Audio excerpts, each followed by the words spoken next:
If you like to listen to ska, then you better tune in. We got all the Rancid you could want, so give us a spin. Laughing and potting, telling stories that may be true. Secret to our process is never knowing when we're through. Black mics, white comps, dark thoughts, checkered past, yeah, it's time for Heptember.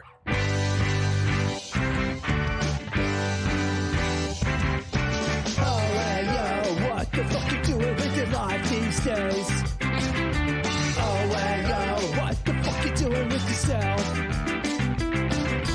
Oh, well, yo, what the fuck you doing with your life these days? Oh, well, yo, what the fuck you doing with yourself?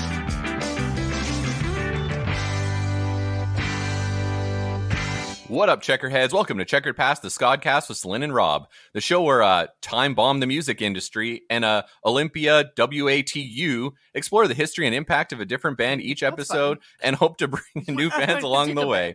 I'm Rob, King of Ska, and this is my sister and co-host, Celine Matt. Hi, I'm Celine Matt. It's sticking. It's going to stick past today. Oh, yeah, and it's Heptember, so we got Joey Bastard here. I'm here. I'm still a bastard. And I'm still hosting. It's fun. It's good. It's fun. It's good. We got some weird energy today. Yeah, because we all stayed out until like. Except for me. I feel fine. I had a good walk this morning. Yep. Well, look at you go. Yeah. Yeah. Look at me go. Yeah. I'm doing laundry. I'm on my second load of laundry. Oh, shit. I hung up all of my hung uppables. We have one more laundry Party time. left. Got on my walk. It's like Second load of laundry's Yeah. in the wash. Hell yeah. hell yeah. Hell yeah, bro. Joey Tushfest. Yeah, Yeah, I played a I'm just looking for show some called Tushfest. Tushfest last night, which was it's like a bunch of like dad cover bands doing a festival, but it was for a good cause. It was to raise money to pay for parking at like our cancer institute here in Edmonton for like cancer patients because it's like $15 a day to It's park. shitty to have to It's pay ridiculous. for your parking. So yeah, so they raised a whole pile of money for that, and we played with a bunch of dad bands with the like craziest backline drum kit I've ever seen in my life. It was bananas. it The was drum like- kit is insane. it It's was completely Orange insane. acrylic, clear like orange acrylic, and it was like Neil Peart drum set. It was huge. I've never seen such a sight. It was to be bananas honest. big, Like, yeah. And we're thinking what 20 G's on that thing. Oh, probably easy. Wow. Yeah, it was wild. Was one of those like circle drum kits where like No, you can swivel around. Didn't go all the way around, but it did have like a full rack of roto It took up toms. so much And he had like space. a ride beside his hi-hats as well as a ride on the other side like you normally would. It was wild.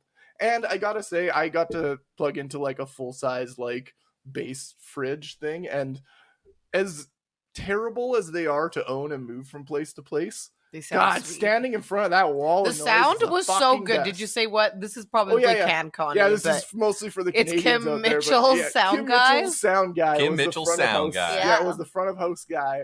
Might It's as well Kim go Mitchell. for a soda. Might as well go for a soda. Nobody hurts and nobody cries. Yeah, like that.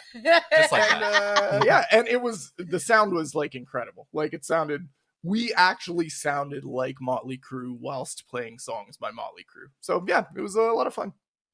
And I didn't drink except for like a bunch of Red Bull. and water. Well, then that's also why we were you dancing to the stayed up. second band, and there was like this group of like lovely looking cougars, and Joey was kind of like, oh, because they did kind of push us away, and I'm like, we have to move. They're more important here. This And is they their were. this is their turn. time. I'm like, Yeah. we're in This their is- home. Yeah.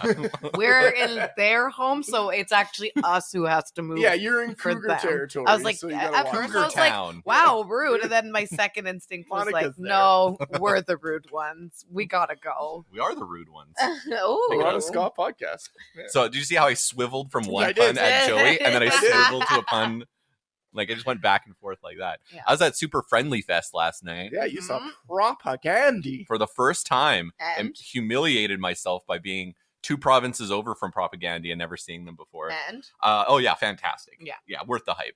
Absolutely. Oh yeah. It was sick. It was it was sponsored by the local brewery Sea Change. Shout out to Sea Change. So I please drank give my us beer. Please. yeah. I will say shout out to Sea Change every episode for a 4-pack of wolves every time. Yeah. Like, Honestly, let's forget about it. Oh, yeah, honestly, one wolf. Yeah. Like, I'll show it to the camera and say, this is Wolf. It's the best beer in Edmonton. Yeah. And then Done. just give that to me for free. What's that, $6? Delicious. That's cheap ad Who'd you- revenue. and then you saw- Cheap and ad you revenue. saw I'm easy. Cotton Candy. I saw Good Riddance, who are awesome. Ignite, the hardcore band Ignite, were there. Mhm. And their new singer, I was sitting there looking at him, and I was like, fuck, I recognize this guy, because it was like the old singer is this like environmental dude, but he looked different. And I was like, why have I seen this guy before? And I'm just furious on my phone, just like searching for it. And it's because he used to play guitar in a metal band called Holy Grail. Which is bad. Which is sick, yeah. And so now he's like shifted gears, but he still looks like super jacked up metal dude, long hair, big like muscly arms, drinking Liquid Death the whole time. Like, of Sweet. course. You can get that here? I Yeah. didn't know you could get Oh that yeah, here. you can get Liquid Death here. Yeah, in the tall can, looks like a beer. Yeah. The whole 9 yards. Neato. Who else did I see? Oh yeah, Come Back Kid. Oh, they're fine. You saw Used to Be Ska Band?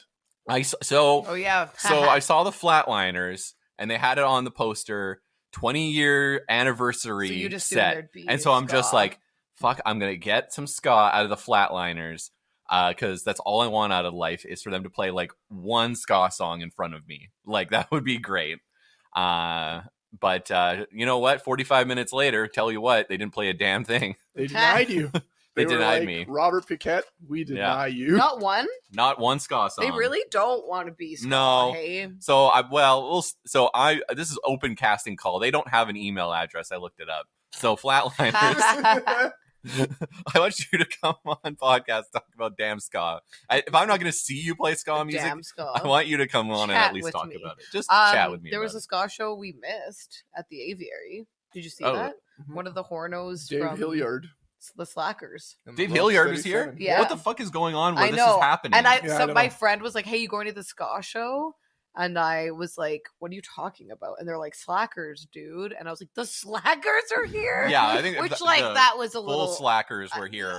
I would know about it, but Yeah. I But I'm still like, love the How do Rocksteady I 7. find out? I don't even know. Like, what do you? How Like, can what's you just happening? know things? Even the I fucking feel like I keep even Super Friendly Fest. I didn't find out till like a week ago. Punk and Drublick, I didn't find out until 2 days before. Same. So I'm like, how do Like, I I- just yeah. get like How do you know? Like, it's just these shows are getting We announced. gotta and, get like, on Facebook. oh yeah, Maybe everybody learns about everything from Facebook. because we don't missed the use ska Facebook. show there too. Because Voodoo Glow Skulls were at Punk and Drublick, Exactly.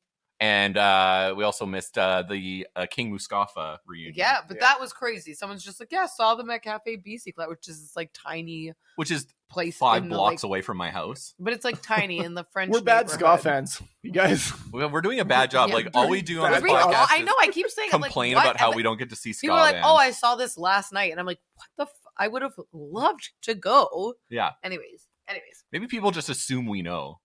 we Yeah. need people need to I- stop. so Like, people They're stop making an assuming- ass out of you and me. and if Yeah. you could let me know Yeah. 1 week in advance, that would be awesome. I could like plan my week around it. So yeah, when you hear about a ska show, let me know In Edmonton, 1 week in advance. Edmonton. Let's be at a clear. minimum. No, Yeah, no, Any ska show. anywhere. Yeah, I you're want to gonna hear get so about the many ska DMs show on Twitter. anywhere. any ska show. You Did you message see me. that 1 week fucking Gruber before. set tour list? No, Yeah, like 20 dates or something. no Canadian dates. No Canadian Yeah, dates. that's fair. Yeah, that's fair. Aw. Well, how about we tarry no further? It's Heptember, so it's Yeah. time to introduce our guest.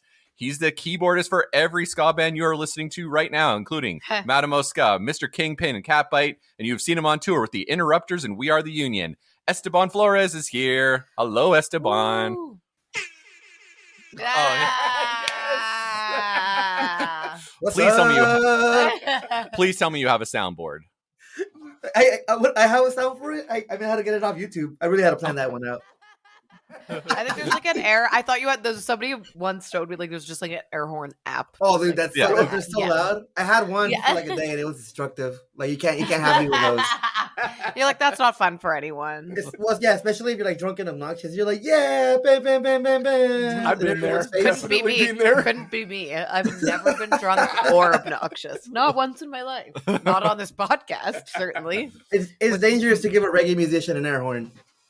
Yeah. Like after every toast, After right? Like every single toast, dude. every All the toast. Oh, a fucking fire time. toast. What is your checkered past, your history with ska music, Esteban Flores? Oh my god, this is a long story here now. Um, so I started back in 2005. I was going to ska shows when I was in high school. I was a ninth grader. One of my friends, Danny, got me into some ska bands like Aquabats and Sublime, like the usuals for LA, like the ones that get you in there. And it wasn't really like I was young, it wasn't meshing with me. I wasn't super keen on Aquabats, and I really liked Sublime because I was a kid, and that was cool. It wasn't the radio, but then he got me into like Mexican ska, and that's when I like really found my footing. I was like 14 years old and I knew no Spanish, but I like really related to the scene. I started going to ska shows, and then I did that for like I don't know. Let me see. I was 14.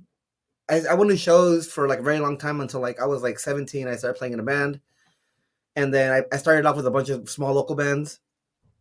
Like there's this band Mascarados and Punto Rojo. There's a bunch of bands. It's just LA. Like the LA scene is very diverse for having Mexican, like Mexican roots and Spanish roots. So Yeah. the scene there is like very vast, and there's like 80 bands per square mile kind of thing. And this like maybe like a couple years later, I joined Mata Mosca, which Mata Mosca was already an established group. They were kind of like a quote unquote like legacy group that they started back in like 2000. Sweet. So they're like kind of like the godfathers of like the LA ska boom, post the ska wave and the popular ska wave. So like they Yeah. just missed the ska wave, but they're still like pretty relevant in LA. And I joined the group later as like kind of like the third generation, and then I ended up kind of just staying with the group. But at the same time, I was playing with other bands like Salsa Skankers and Café con Tequila.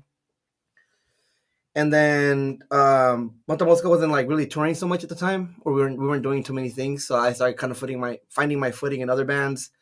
I started playing with like the traditional ska scene. That's when I kind of like hooked up with my friends from like the State 45s, and they hooked me up with like Sammy K, and I hung out with Sammy K for a little while. And then through all that, I started kind of finding my way into the East Coast side of the scene. And honestly, I think it was through Sammy K that I met the Catbite folk, and then that's when I kind of played in Catbite.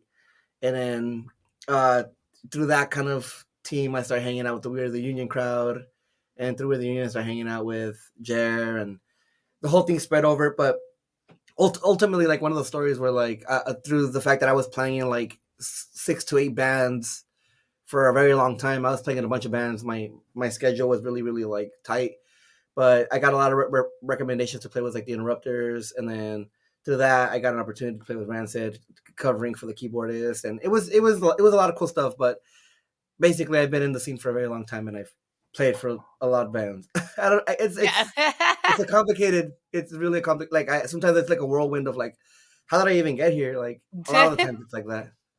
If you made a family tree of all the bands that you played in, it would be like you'd have to scroll so far down the webpage. It'd be so long. It's incredible. If you have to do, I was thinking about it too. I was like, if you did a wiki and you did like like bands, in bands, and it would just be like a very long list. Yeah. And Actually, yeah, I think you did a tweet recently where you like listed off a bunch of them. You probably did 4 or 5 comments to keep the list going. It was very well. long. I think it's a testament to your skill, because I think when Catbite was on, they were saying like how hard it was to replace you, and I mean it was like basically just like they auditioned a bunch of people, and like obviously Kenny is Kenny, so Kenny can Kenny and do everything. But yeah, like you're obviously like it's hard to find someone, I guess, that's like really good at like ska keys, right? Like it seems like it's a really like awesome skill that you've like honed, and you're well sought after. So it's like it's a whirlwind, but it's a testament to your talent. I think it's pretty funny because it's like when that was happening, I was thinking back too. I remember when I was in high school, I would be made fun of because I was like the ska keyboardist, and everyone was just like, Yeah. "Oh, ska's dumb. It's so easy to play." And then like like I'll be walking down the lunch line, and everybody will be like, "Hey, he's that guy," and they'll do the thing like mocking me, and I'm like, "Oh yeah, haha, you're funny, yada yada." But then now thinking about it, when they're like trying to look for keys, it's like, wow, I guess it really is hard to play like off beats. Absolutely. Really feel it, Doesn't mean So you're it a was- bad keyboardist, but it's like hard. It's hard to do ska keys and find someone who's really good at it. I think that's the thing. Yeah, it was cool. It was really cool getting Kennedy to do it too. I remember like they had like 3 other people, and it wasn't really working out for them. And I'm just like, just get Kenny. He's in New York.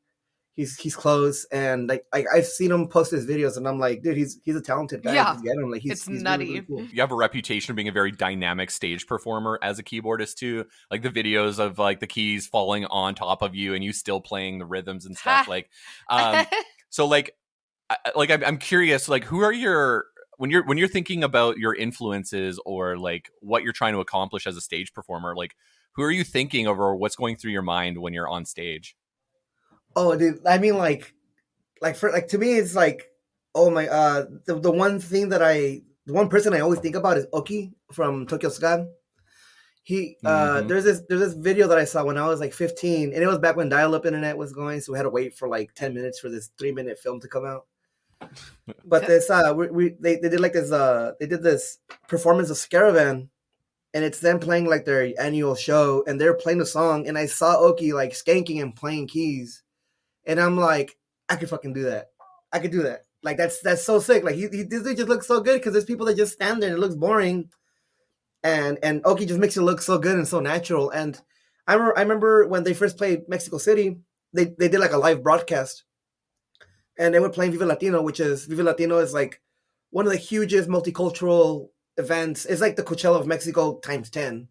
Right. Sweet. So you gotta imagine it's like 10 times the amount of people. It's just insane. Going. That's crazy. Yeah, and the weird thing is that ska in Mexico is very, very huge, and it has cultural significance.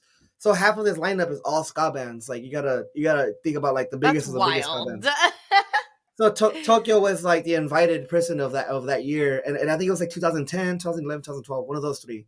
I remember I was fresh out of high school, but they played, and Oki had this thing. I don't know, and now I finally figured it out. But he jerry rigged the keyboard for it to be wireless, and him carry it.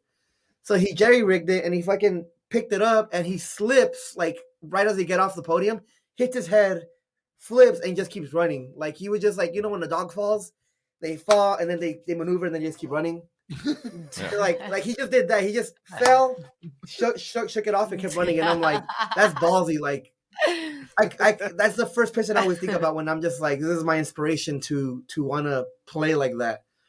And he does the thing where he takes it off and he'll play it like a keytar. Like he'll just he'll take it off and run around with it. Play it. Yeah. It was just like very impactful. Like stuff like that to me, like up to this day, I still talk about it. So whenever I think about something like that, I'm just like, I want to set an impression where people could be like, yeah, you know, he's. I know I don't give myself too much credit, but like, yeah, he's a basic keyboardist, but his performance is impactful as hell. Like that's something you always remember, you know. And I remember having a similar moment when I don't play the keys, but I remember watching, I think it was the Specials playing SNL when they did the Gangsters on SNL, and yes, Jerry Dammer was dancing. Yeah, and he's throwing his legs back like almost perpendicular to the ground, like he's just flying. And Jerry Dammers is like a crazy keyboard player, right, when he's playing live. And I remember thinking to myself, I'm like, well, that's it right there. This is why ska is such a powerful live performance, is literally nobody's on stage being boring. Like it doesn't matter what instrument you're playing, it's dynamic. Yeah, I was gonna bring that one up, but I was like, I think the Tokyo Ska thing was a little more impactful for me because I was like, I literally remember the exact place I was at in the exact house, the exact computer, and I remember seeing that, and I was like, as if it's a 15-year-old, you know, I'm talking about it now 15 years later, where I'm just like, man, this is crazy. I was gonna say, I remember that scene, and then that scene that plays in my head. That special thing when I was playing this show with the Interrupters at the Glass House, and I remember I was doing the solo for Babylon. I think it's that one, and I remember doing that like dancing on the floor with my feet in the back, and I was remembering, I was like, oh, I just busted a Jerry Dahmers, and it was hilarious because that was the first thing that popped up in my head, and I'm on stage, and sometimes I tend to drift off. So I think I almost slipped, and I was like, don't fuck up. You're like high off the moment, you know? Yeah. I tend to do that sometimes. I tend to drift off. Yeah. Sometimes same. you get on stage. That's, I don't know. Personally, On that's stage why I just like life. playing music, is because it's like the only place I go, and I just like get in the zone, and you get in the pocket, and you just start playing, and your brain just kind of is doing its thing, you know? Yeah, dancing and doing whatever, right? Yeah, this I'm very big into I have a psychology degree, so I always think about like the switching of like mentalities and egos when you're like on stage, you know, like you're yourself, But then when you're on stage, you're like so much more. You know, you almost feel like you're the person that you want to be. Totally. Yeah, Yeah. absolutely. So since you're really tied in with a lot of like the bigger modern ska bands, like we already mentioned, like Catbite and We Are the Union. So I'd be curious what your perspective is on the current state of the ska scene and where you think it's going for the future. I think it's bigger than ever. I think a lot of bands are catching on to it. They're keen. Like the scene does have like a little more momentum than it did years ago. Um, Especially like when it comes to like the US end. Because in LA, it kind of just feels like it was a smooth transition because LA already had its own built-in crowd. Like we're, in LA, we're used to crowds of like 1,000, 2,000 local events. So when seeing it in the US and it's spilling out, I'm like, okay, it's like starting to like I'm starting to see a similarity because it was always hard for bands to travel outside of LA. A lot of bands get stuck in LA because they're not comfortable with playing for like little crowds because they Right. have their own built-in crowd. But now like I'm starting to see similarities within crowds, so I think it's a lot easier for bands to travel, and bands have been traveling, which is to me is kind of a sign of things going well. Like if bands see that it's okay to travel, then there must be something going right on the business end. There must be a budget for bands to travel and to make things happen. Yeah. So I think the scene is just getting keen. I don't want to say we should ride the wave. No pun intended. But I think we should take advantage of the situation we are in right now, as like it's still blossoming. And granted, whatever people would say about the Interrupters or Rancid, stuff like that, their mainstream success ripples into the scene because people are getting into ska music. Even though they're listening to one band, there's still always going to be bands that they can relate to, and bands are like, oh, I want to hear bands that sound like them, and then they hear bands like us. Totally. There's a lot of opportunity right now, it feels like. Yeah. And it's like one of those things where like there's money on the floor, get as much as you can before all the money's gone, Yeah. That's how I kind of feel at the moment. You're in one of those boxes where it's like air and the money's flying around and you have to like catch it. And you only have like a minute. Yeah, because I mean, once it's gone, like we don't know when the next time a situation like this will happen. Totally. I'm only hoping that bands are consistent enough for it to keep going. I don't know, like I don't know what the level of consistency we got to keep up, but right. I think if like labels like Bat Time or even like Asian Man like do stuff to keep ska alive to at least like keep consistency going, things will be okay. Totally. Yeah, because it's a lot of in Canada there's almost nothing, but there is a couple newer bands popping up. Like here in Edmonton, we had Paint Bomb, and then we just talked to Amy Gabb on the most recent episode, and Amy Gabb is great. She had mentioned that for her she did it as a like she mostly was in cover bands, and then she decided to go and start a ska band, and she was shocked to find that there was opportunity for her to go to L.A. and record with Aaron Barrett, and then like do a bunch of touring in the US too. And so I'd say you're like it does feel like it's a moment in time, but it's an opportunity that you have to capture or else it'll go, right? A moment in time bomb. Yeah. But yeah, like, it's and then as it kind of brings up the point too where people are like they're so fixated on waves and periods, and they live in this period where they think they could stretch time, where it's like ska's in the 90s. I'm always gonna like 90s ska bands, and they never really give other bands a shot. And I feel like that shouldn't be the mentality we should go. Where it's like give every period a shot, like take everything for what it's worth, get whatever you like from it, and then wait till the next period comes in and then move on and keep going. Because I just feel like I think a lot of the reason why like I really shelled off from like Facebook and social media in general. I kind of just started posting my own opinions on like Instagram or just things about me, like nowadays I did that because I would stress out over the fact that people were so fixated on one period or two periods or even three periods, when it comes to first, second, third wave, that they never really give, the new tone or the fourth wave or whatever they want to call it. They don't give it a shot because they're just so fixated on this time that passed already, and I think that's counterproductive. Yeah, I think personally, the crazy diversity in like this kind of new tone, new like fourth wave, whatever, this kind of newer crop of ska bands that's coming out is sort of its strength. I think like there's so much cool stuff going on where people are putting so many different influences into ska, but it's all fucking ska and it's all like good. Like I said something recently about like you have Eichlers, but then you have like that Young Costello thing that came out, and then you still have, you know, like bands like Catbite, and everyone's killing it and everyone's doing something very different, but it's all like very ska and very good. So like I think people that aren't really into the newer kind of stuff just need to kind of open their minds a little bit, because it's just very diverse. Man, open up your mind, man. Smoke a doobie and listen to some of these bands, man. Yeah, this I kind of think about it the same way too. And either way too, I also came with the mentality that like culturally I come from a different area where ska is big, like in Mexico, and so I feel like they got a grasp of the popularity of that, and also like the, what do you call it, the fact that ska is like amicable towards other styles too, because ska in Mexico, which they'll have bands like if I would pull out like a mainstream band, there's a band like Mana. And Mana, they sold out 8 times at the Forum back to back, like just last month. And one of their biggest songs is a ska song, and people hear it and people like sing along to it. And like my mom knows the song, and I remember telling my mom, "Oh, I like ska music." She goes, "What's ska music?" I go to my CD and I get a Mana CD and I play. This is ska music. Oh yeah, you know that's rock en español. That's like. That's I listened to that when I was a little girl in the 80s. It's like, yeah, man, that's ska. And then you go way back. You go back to like the 70s, 60s, and then there's like an artist called Juan Gabriel, and Juan Gabriel has a song called Caray, and Caray is like a very huge like folky song. But in the back, it has a skank in the back, and it has horns in the back, and it has like a very ska-ish root. And I'm like, people like this because it's bouncy.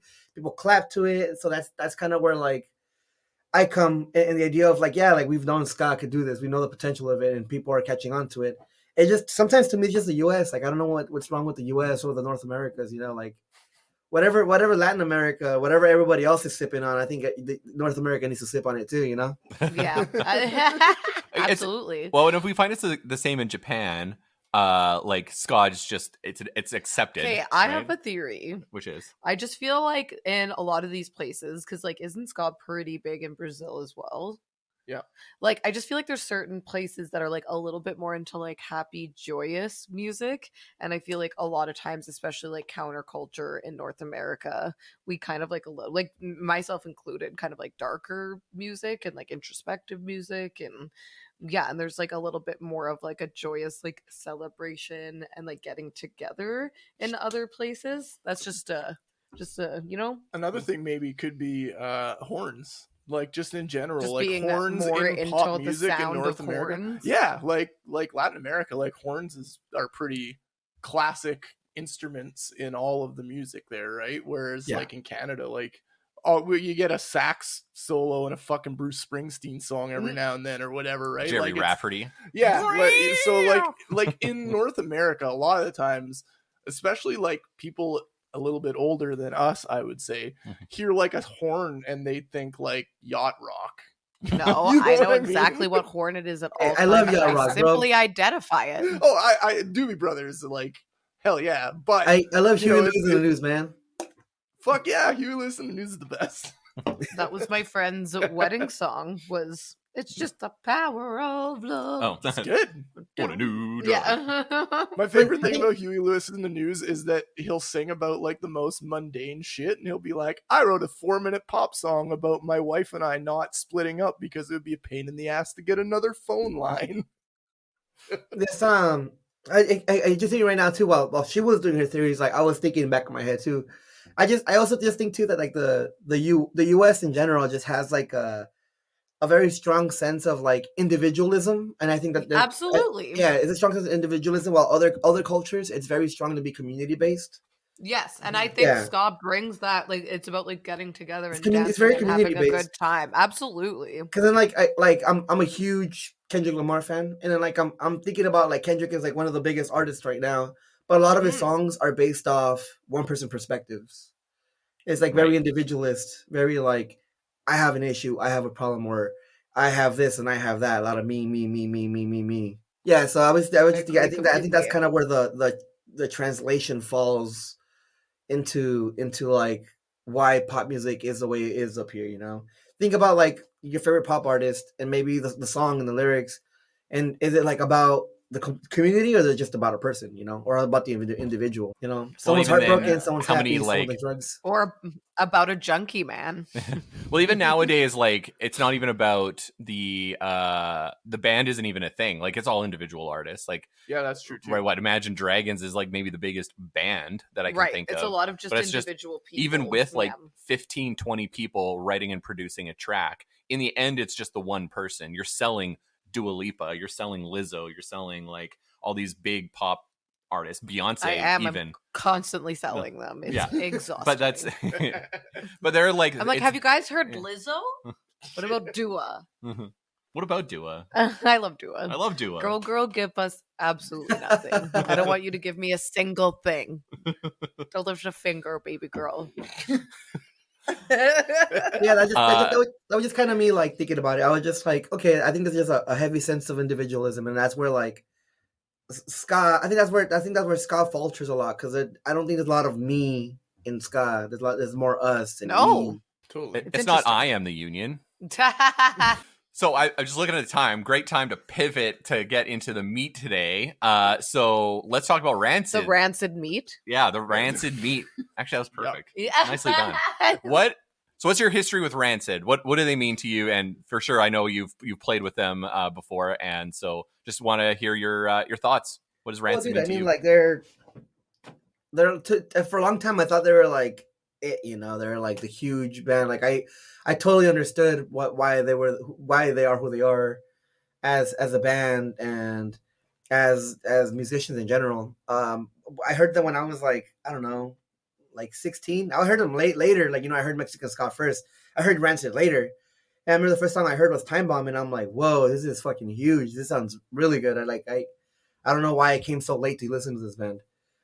And then, but before that, I subconsciously or unknowingly heard them through playing, you know, like Tony Hawk Underground 2.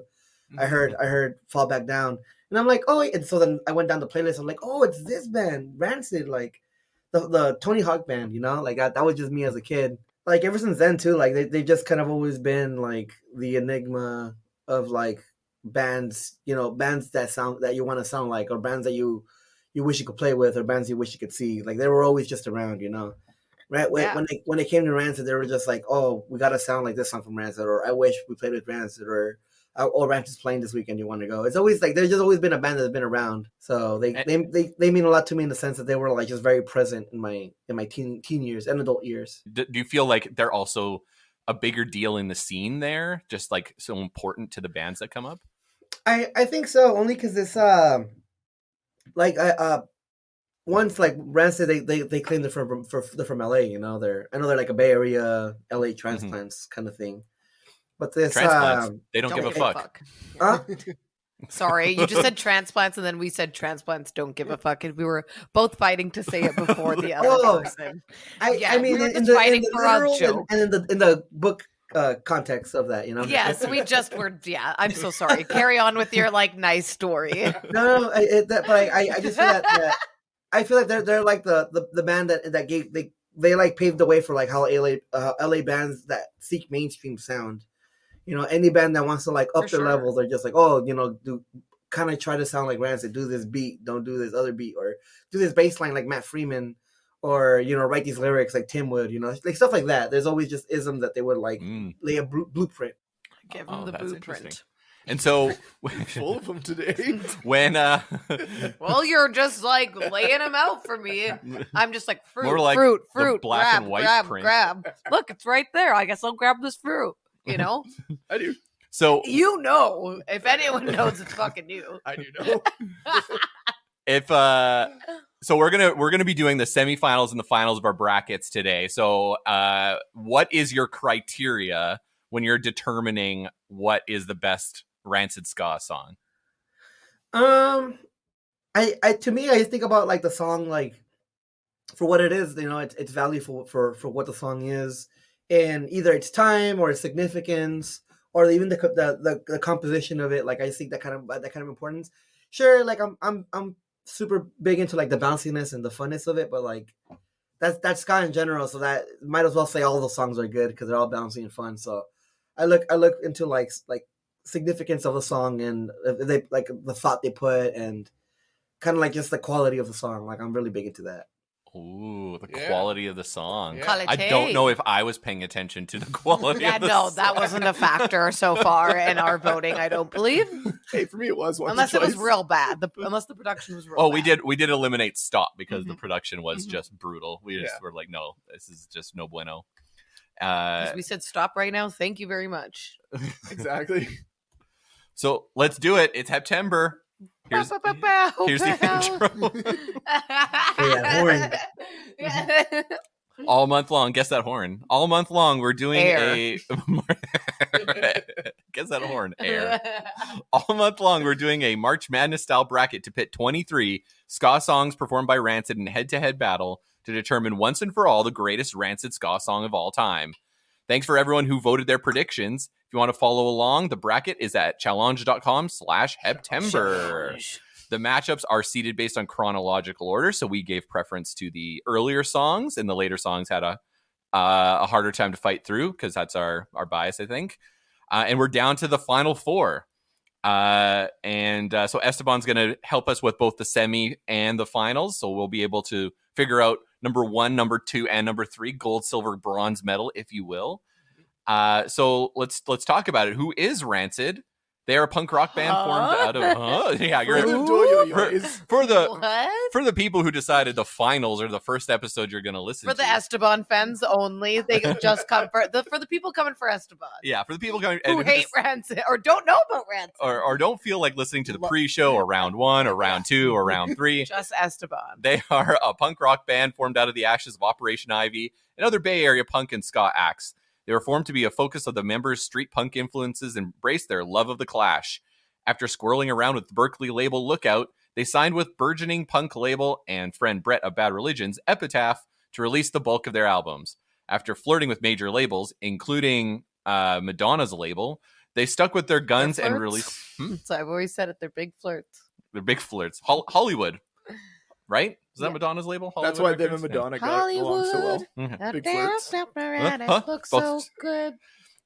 They stuck with their guns and released And Out Come the Wolves on Epitaph to widespread critical acclaim and gold record status in 1995. The second single, Time Bomb, arguably kicked off third wave ska on the radio and began the band's multiple flirtations with ska music for years to come. The flirts. The band would continue to have huge success, being one of the biggest selling punk acts, and in 2003 would release the major label-backed Indestructible, being the band's biggest album ever, peaking at 15 on the Billboard and cementing the band's legacy forever, further launching the members to rockstar status, which they maintain to this day. And the members are Tim Armstrong on the guitar and vocals, Lars Fredriksson on guitar and vocals, Matt Freeman on bass and vocals, and Brett Reed on the drums.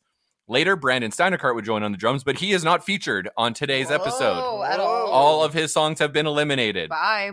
Sorry, Brandon. See ya, Brandon. Enjoy your boat. Is he the guy that likes boats? Yeah, He's the likes boat guy, loves yeah. boats. And Max Weinberg taught him about boating. Yeah, Yes. We learned that.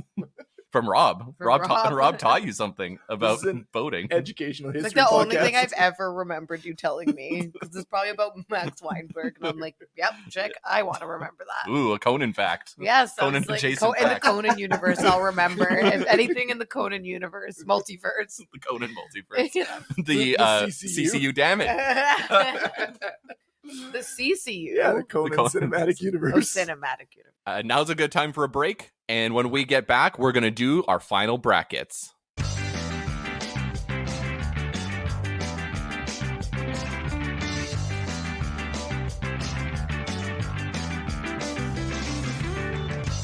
Welcome back to Checkered Past the Skodcast. We're here with Esteban Flores. It's Rob, Joey, and Celine, and we're ready to do the semifinals of Heptember. It's Time Bomb versus Life Won't Wait. Let's get it Time- out of here. Let's get it out of This here is right a now. big Bye, one. Time Bomb. Time Bye, Bomb. Bomb. So Celine is always thinking about who's going to Metagaming. dethrone Time Bomb. I'm metaverse and I'm metagaming. And I feel like she's doing it on purpose. So No, I'm not.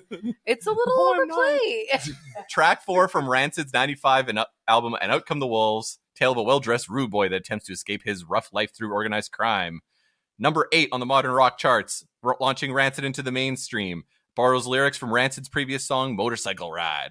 Yeah, why don't we get into it? This is the last minute, since we've listened to the first 3 minutes, of Time Bomb.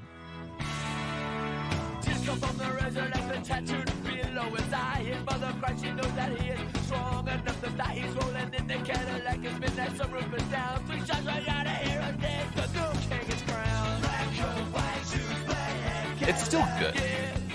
I mean, Like, it's still, we've listened to it 4 weeks in a row, and it's still good. he's so well dressed, he's wearing a crown. That's pretty well dressed. You know?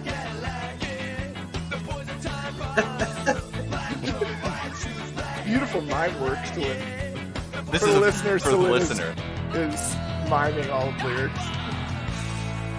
I did an interpretive dance for the Patreon. Pay us That money and you ending can see is it. very good. So Esteban, we just listened to Time Bomb. So what is your impression of this song, and how do you feel about it? I mean, what else can you say, baby? That's a song. That's It is a good. It's hit. fun. Oh, that's it. That's the song.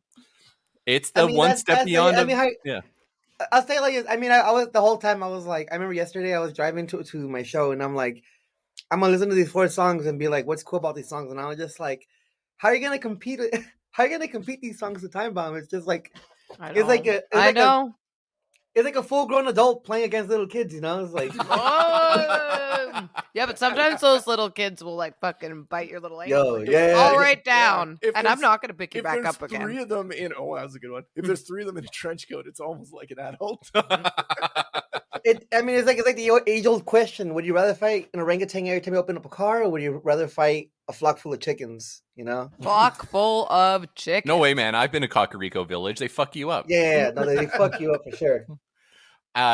They For all the Zelda fans. for all the Zelda fans out there, Rob made a reference. For all- That's moi. That's me. You can Uh, get through them pretty good if you know what you're doing. Sure. Yeah, you run out of the town, and then you run back in. And you say, literally that run was you out of town. funny. Yeah, they literally run you out of town. Anyway, that's fun. This is Checkered Past the Zelda cast. We up to this point, we were talking several times when we were figuring out the eliminations. We're like thinking, will this song dethrone Time Bomb? It Right. truly is It's the been- one step beyond. Yeah. Yeah. So we're Francis thinking- one step beyond. We are hoping that we've created an environment that Time Bomb will at least get a run for its money. That's how I feel. In my opinion, I I'm think knocking we it out, have so bitch. far, I wanna because knock it the out. song that's going up against is also one of my favorite Rancid songs. So It's going up against Life Won't Wait, track 5 from Life Won't Woo! Wait. Unity track features Vic Ruggiero and Buju Banton. Damn. And this, so we're going to come in right after Buju's toast. So let's listen to it. Life Won't Wait. oh, the sneaky part. Yeah. The part where Tim Yeah. I'm just quiet like a little scar mouse. Yeah.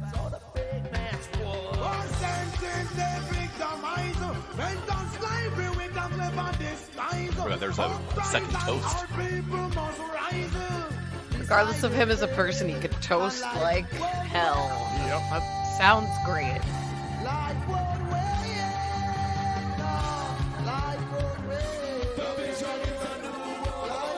Ugh, to me, this is the number one. I think this is better. This is better. So I'm gonna listen to this on my spare time. Your sister and your brother, like the podcast. Oh, that's why you liked it. It's about the Sister and a podcast. brother. Specifically references Checker Past. Yeah, it's about us. This song is about us. Oh, it really ends on a high note, though. Oh yeah. It's a straight up cooler song. IMO. That's better. Oh yeah. Oh, yeah. And more two-tone. Or more traditional, I should say. More Yeah. traditional. Yeah. It's I spooky. should say. It's spooky, so Yep. I can dance to it. It's party time, and it's spooky. Yep. It's got it all. It's got it all. It fits my criteria because it's not so much a story song. It does not fit my And I do like criteria it. because I it's like a not rancid skinheady. kind of political y song. Like to me, that's that's Yeah. a good. It's a good lyrics. It's a good. It's a good lyrics. And to me, it's a good lyrics. And Esteban, what do you have to To say? you, good lyrics? I mean, dude, both songs are good lyrics. I think both songs are great lyrics. Though to me, my one takeaway is just the fact that it's just like, if so, I have to kind of go think about them. Like, Life Won't Wait is just a long song. It's That's true. yeah. It I is mean, you very gotta long. think about I it. got the time. But yeah, I mean, you gotta think about it as someone like, would you show your homies Life Won't Wait from Rancid, or would you show them Time Bomb? Like, somebody who doesn't know who Rancid is, For and me, you're like, Life and you- Won't but Wait you- for sure. But but you're gonna be like, okay, I have to pick a song that they're gonna totally like, and I'm not gonna kill their mood. my like, would friends it are be like a- cool, so I mean, it's cool, but I mean, to me, the only thing I'm thinking about is like, it's cool. It's them trying traditional stuff for the first time ever. It's like it sounds tight, but I mean, they don't play it live for a reason too. I think about it all the time. Like, why don't they play Life Won't Wait? what friend do you have that has not heard Time Bomb? What friend do I have? Man, Yeah, name a friend. Name 3 friends right now. let me get my wife real quick. Yeah. I'm kidding. I'm just being Hey, a wife, have you heard this one? She probably won't. She probably is like, I don't even listen to Ska'd. That's my wife. Hey, that's Rob's wife too. Yeah. She doesn't have time for the shit. So I mean, the thing is, the semifinals are both matchups. Outcome the Wolves versus Life Won't Wait. I think this is a Outcome the Wolves, Life Won't Wait like referendum. Yeah. On what's the better one, Life right? won't wait. So when you think of like Rancid albums, like where do you rank them? Like, which are the ones that you go back to? I for sure I always put Wolves on top. Wolves is like, it just had like, to me, just all the good songs are in Wolves. Same. Like I can play that entire album while I'm driving to work, and I won't be like, oh, like I'm gonna switch to the next album, you know. Like life to me, Life Won't Wait. I'll have to like skip a couple songs, and I'm like, okay, this song is good. Oh my god, you're literally describing how I feel about And Outcome the Wolves. I'm just like, I might keep it on this one. Nicely. I mean, I don't know. I'm ready To each their own. I'm just saying. There's alternative opinions. I respect you as a person, and I respect your opinions. That's so funny. But I mean, tells us where we're at with this. I cannot believe Life Won't Wait and Hooligans are the Life Won't Wait songs that are in the end, but it is what it is. Do we know how we're gonna vote? Ugh. I know. Oh my god, you all are this gonna is vote. so hard for me. I'm locked in on my vote. I already know. I'm gonna be honest with myself. Yeah, I think I am too. I'm good. Yeah, I'm ready. Esteban, Okay. do you feel good? I feel good. Yeah. I did notice though, on listening back to the other one, it's like obvious in person who voted what, but I do think we need to say like 3 versus 1, which is what this will be. Okay. And also the way we do the thing is we do a countdown. Oh yeah, we go 3, 2, 1, and we all say our vote at the same time. Yeah. And trust me, it does work. It's On totally our last episode, Amy was like, "How do you know what everybody is saying if they're all saying it at the same time?" I'm like, "We know, trust So me." far, it's worked. It's worked all I'm ready. 500 times we've done this. All right. Okay. Okay, here we go. 3, 2, 1. Time. Life won't wait. Life won't wait. I wanted to do it, but I Life couldn't in won't- good conscience. Who's because gonna tell your sister and your brother now? No one. Esteban's point is just too. It's the What same about thing that I've been Celine's saying. point? If you were gonna show What a about Rancid song to somebody, it would What be about Time it? Bomb. I heard your point. So then now the next thing I'm thinking about, I'm thinking like, I don't know if the crowd is gonna listen to it and be like, oh, obviously they're gonna pick Time Bomb because they don't know anything else. Like I feel like the Sky heads that are too Sky are gonna be like, it's gonna be Life Won't Wait, you know, because it's like the Sky choice. You're opposed if you pick Time Bomb. Oh, I don't think so. Like in our 20, I think we had 21 votes on the predictions, which is pretty good. Yeah, it's almost twice as much as we had in the Madness one. Hell yeah. And almost all of them have Time Bomb in the finals. Okay. Yeah, don't so I feel- think don't feel people like that much of a poser. no, I think people acknowledge It's that not an Our House moment. this isn't like when we Yeah, when we eliminated did Our Madness. House like first round, Yeah. and Yeah. people were like, What? pissed. Yeah, that was We upsetting. fucked up people's brackets bad with Yeah. that. Like, Yeah. Hey, I love Madness, but you guys made a good choice with Nightboat. I love Nightboat. Yeah. But our house kind of sucks. yeah, Right. Yeah. Yeah. it does kind of It's suck. kind of Yeah. overplayed, and in comparison to their more ska stuff, it's just kind of whatever. Coffee commercial. Personally, there's a song called Tarzan's Nuts that I'm a big fan of. I I love I didn't see it. Everything hearing on the One list. Step Beyond. Yeah, it wasn't a single. Yeah, I know, but it was just a good song. I remember Yeah. hearing that shit when I was a kid. I was like, damn, this is tight. And it has the word nuts on it. Funny. And it I think they has the saw- word nuts on it, semicolon, funny. Yeah. I'm gonna get a plaque. That's the pull quote from the Esteban episode. Flores. Yeah. Oh, like on our reviews, that's what we'll put. Yeah. Yeah, everybody who hasn't put posted a review on Apple Podcasts, I need you to put it has the word nuts semicolon funny. Semicolon. Not it's funny. And 5 stars. Please. 5 stars. Oh, and 5 stars, very important. Yeah. 5 stars and nut emoji. Just Yeah. Eggplant. Splash. Splash, Eggplant, yeah. yeah. Damn, we're just tripping over each other's fucking jokes. We're all picking the lowest of hanging fruit. Today. There's so much fruit, Hilarious. a bountiful harvest today. It is was the just- harvest full moon. Yeah, it was just the harvest. A full moon. bountiful We're- harvest we're of just low hanging harvesting. fruit. That's another good quote. That's all right. Checkered past the Ska'd Yes, a bountiful harvest of low hanging low-hanging fruit. Just in the description. It's not a, and the semicolon. Someone It's not dying a in the background right now. Oh my god. Rob's dying. Rob is deceased for anyone who's not watching. Give him a second. Yeah. Let the man breathe. Let the Oh. man breathe. Okay. Classic. Yeah, that was classic. Okay.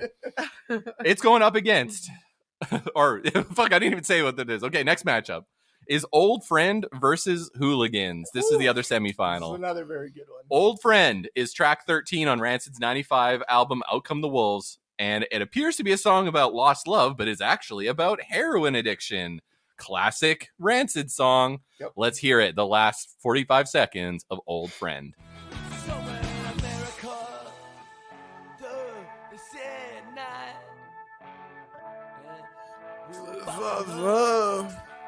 You know. Oh, Agent T.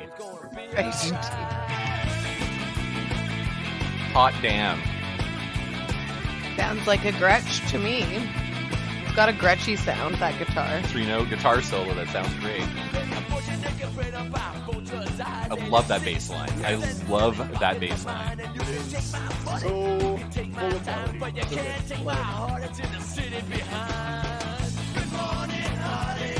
Taking it for a fucking walk.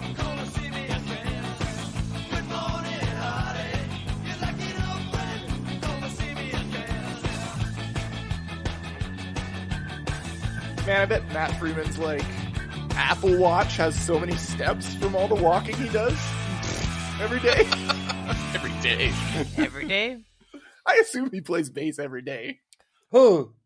Matt Freeman. Yeah, Matt Every Freeman. day. I think so too. I mean, you gotta be that. You gotta play pretty often. Play that good. Right?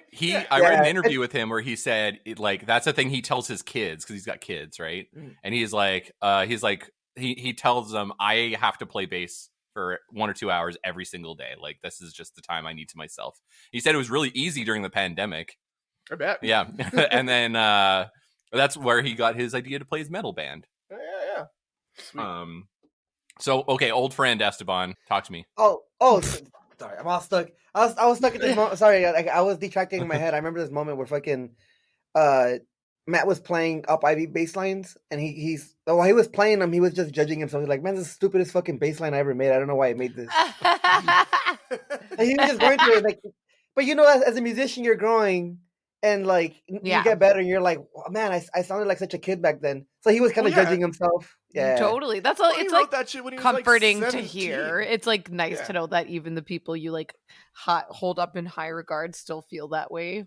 I think that's true. It's just funny because the kicker is that he like made some of the most iconic bass lines. I know, and that everyone's album. like, "These are incredible," and he's like, Yeah, he's all like- cringe, hashtag cringe. Yeah, me. And he's just literally like, "This fucking stupid. I fucking hate this bass line."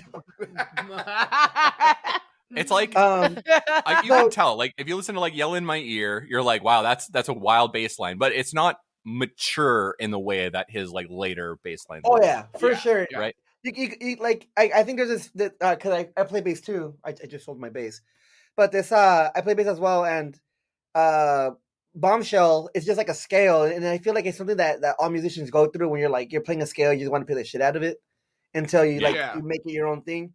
So I'm like, oh, this sounds just like Matt, just like not knowing what to do, and he's just gonna shed a scale over it, and it's gonna sound sick, but you can tell he has nowhere to go, you know. Yeah.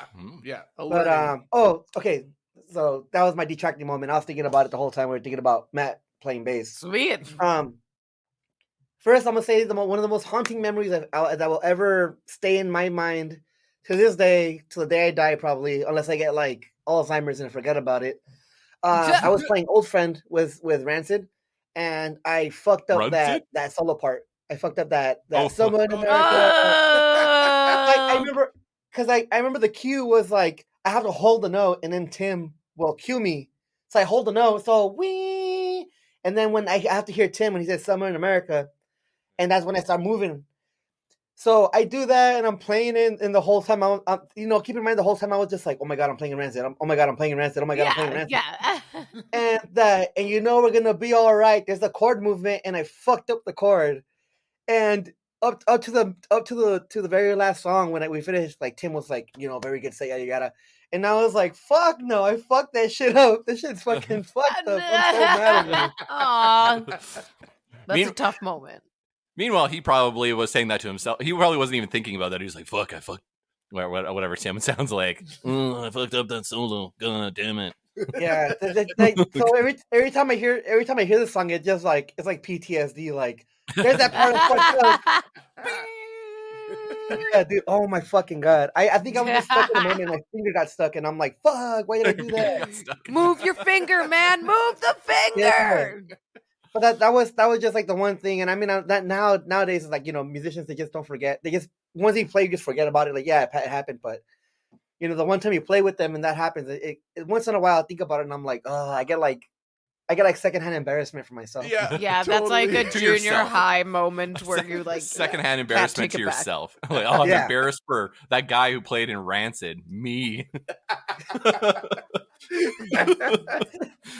Old Friend is going against Hooligans. Rancid. A lot of people want this track. Yeah, people love Hooligans. All right, track 8 from Life Won't Wait, racial unity song, and it features like a third of the specials: Roddy Radiation, Linville Golding, and Neville Staple. Oh, also Vic, of course, because it's on Life Won't Wait. Oh yeah, right. So let's hear some Hooligans. Rancid.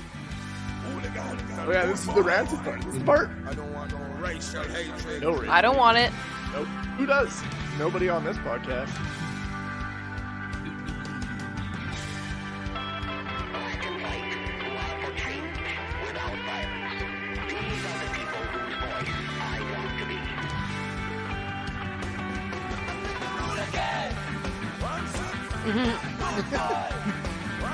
Question mark? Yeah. Yeah.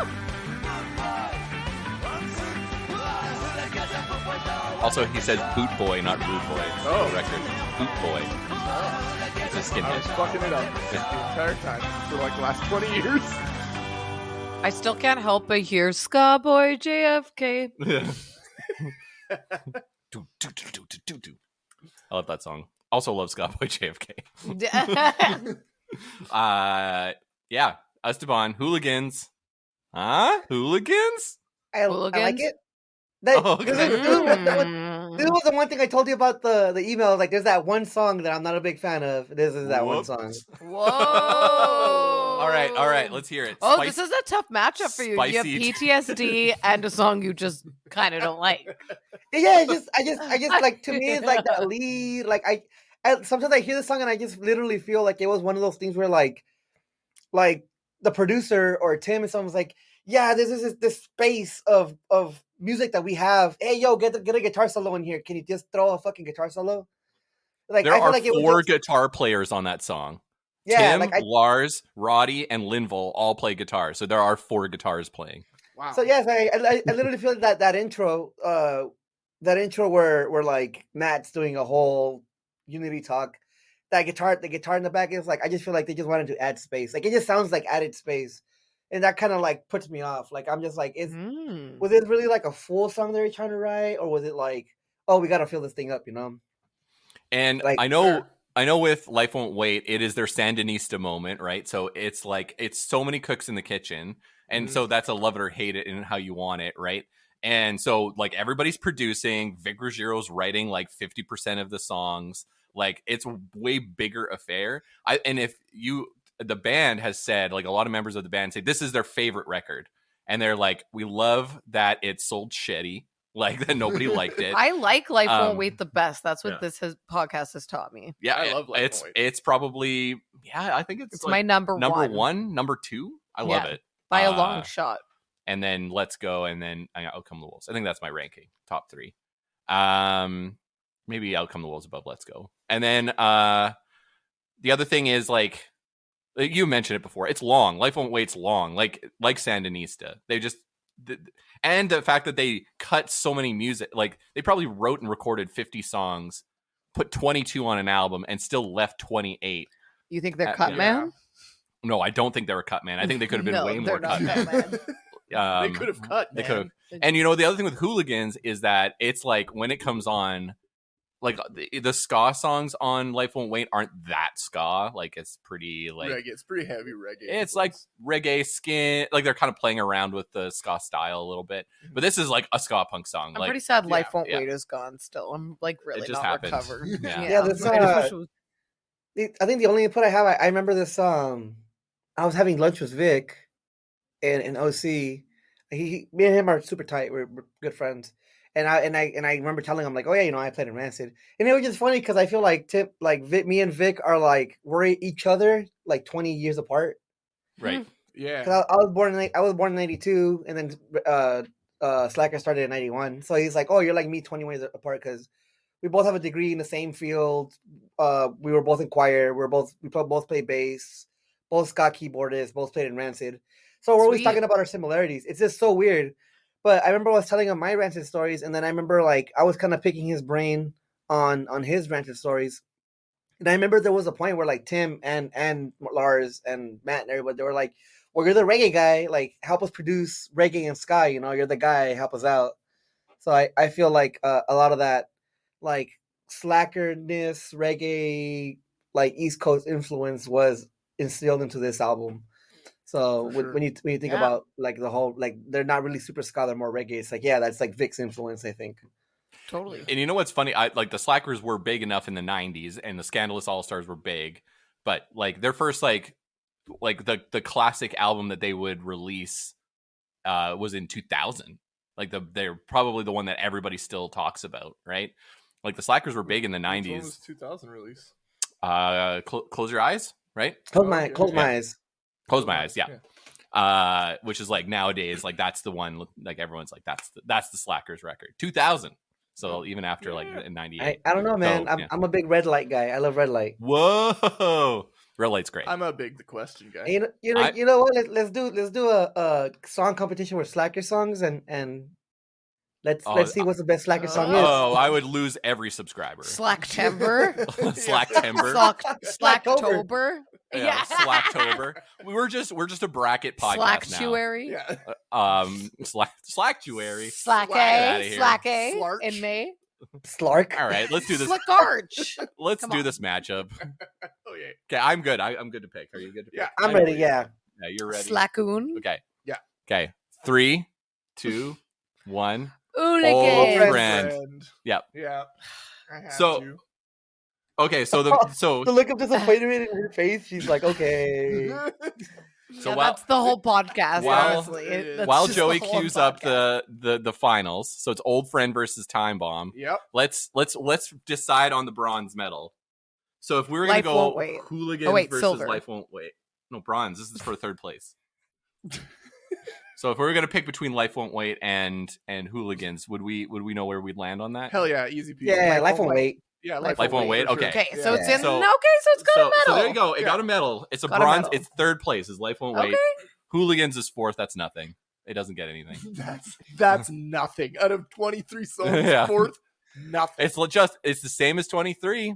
It gets you the same amount of clout as 23. You Which know, is what? You know that meme of that fucking Olympian flipping everybody off, but he's in third place. Yeah. Yeah. That's Life Won't Wait. Yeah. That's what Yeah, and I'm there with it. Flipping everyone off beside it. Bronze medal is a new world order. Hey, that's a good one. All That's a good one. right. Tell your sister and not your For brother. fun. Never tell your brother anything. And we can talk over top of these a lot because we're gonna play these two songs in full, and we have to talk over them, otherwise I get flagged. So Yeah, if anyone's main critique is that we talk over the songs, it's guess what? We do that so that I don't get sued. it's the by only way we Rancid. legally can do it. There's a reason. So I can imagine Tim is like, yeah, man, that's a good podcast. Anyways, I'm suing you. yeah, that's a good one. Yeah. They have 15 Yeah, I feel like Patreon Tim subscribers. wouldn't. I need some of that money. Yeah. But there's some need people 20% out of that, buddy. there that might do that. That's all I'm saying. It's actually usually not the artist that does those kind of things, and it's not even the label. It's usually No. just like random lawyers and Who have like industry people. notifications. Yeah, Yeah. they got Some- people. yeah. Yeah. Yeah. It's the people's people. AI, they got intelligent AI, I'm sure. So it's literally there's only 3 ska songs on Out Come the Wolves, Time Bomb, Old Friend, and Daly City Train, and we're doing 2 against it. So 2, Time Bomb and And Old one Friend. of them isn't Daily City Train, which is wild. No because Dally. That song. No No, Dude, Dally. that Dally City intro, Train. that intro to that song is so iconic. I was thinking about it too. So I was like, good. why didn't this song get in there? That shit's so sick. I think Life Won't Wait knocked it out. I Yeah. think we decided Life Won't There Wait was just better. some Just tough barely. matchups. Like Yeah. same with I'll let it lots of pass. things. I'll let it pass. Ah. Like, oh, wait, okay, I'll let it Oh, pass. thank God. Yeah. I was worried. Yeah. All right. All Let's right. This too shall pass. yeah, we're gonna play Time Bomb and Old Friend in full, and we're gonna talk over top of it and think it through. Think it through. Think it through for the really finals. work through it. And actually, yeah, I'm gonna bring up some of What our song's this? What album's this one off of? I'm gonna bring up some of our matchups and see where they came.